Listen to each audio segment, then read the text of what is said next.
आज आपण करणार आहोत आलू भुजिया म्हणजे बटाट्याची शेव। तर त्यासाठी 2 मोठे बटाटे मी उकडून घेतलेले आहेत, थंड झालेत। आता हे किसून घेते, हे बारीक किसणीने किसायचे। आता यामध्ये काय मसाले घालायचे ते सांगते। हळद पाव चमचा हिंग, अर्धा चमचा तिखट आणि अर्धा चमचा जिरेपूड आणि अर्धा चमचा चाट मसाला, असं हे सगळं त्याच्यामध्ये घालायचं म्हणजे शेवला चांगली चव येते। आता याच्यामध्ये आपल्याला मसाले घालायचे। बटाटा किसून घेतलाय,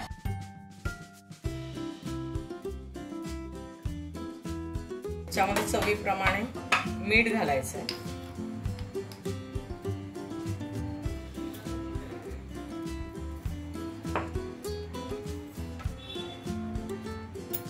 थोडंसं 2 चमचे तेल घालूया।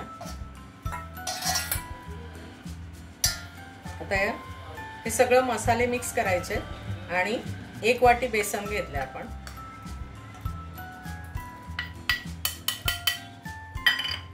याच्यामध्ये थोडंसं 2 चमचे तांदळाचं पीठ घालते आणि हे मावेल एवढं, याच्यात मळेल एवढं, जास्त घालणार नाहीये मी। हे मळून घेते। थोडंसं पातळ झालंय तर अजून 1 चमचा मी बेसन घालते आणि 1 चमचा तांदळाचं पीठ घालते। हे पातळच असतं, जास्त घट्ट नसतं। यामध्ये 1 चमचा बेसन आणि 1 चमचा तांदळाचं पीठ घातले आणि पातळसरच आहे, पण खूप पण पातळ नाहीये। आणि इथे सोऱ्याला मी ही अशी जाळी लावली आहे शेवेची आणि आतून ब्रशने तेल लावून घेतलंय। हा जो ब्रश आहे याने असं तेल लावून घ्यायचं आणि मग त्याच्यामध्ये हे भरायचं आपल्याला।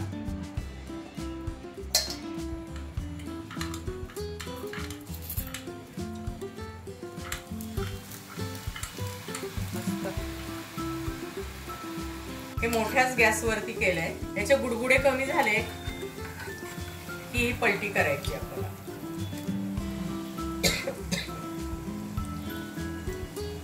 दोन्ही बाजूनी तळून घ्यायची आणि अतिशय सोपी अशी आलू भुजिया आपली तयार आहे। नक्की ट्राय करा। तेल चांगलं गरम झालं ना की मगच टाकायचं ते आणि मोठ्या गॅसवरच तळायचे आणि खालून चांगले शेकले की मग पलटी करायची, म्हणजे तुटणार नाहीत ते। छान कुरकुरीत झालेत, मस्त क्रिस्पी आपली। नक्की ट्राय करा।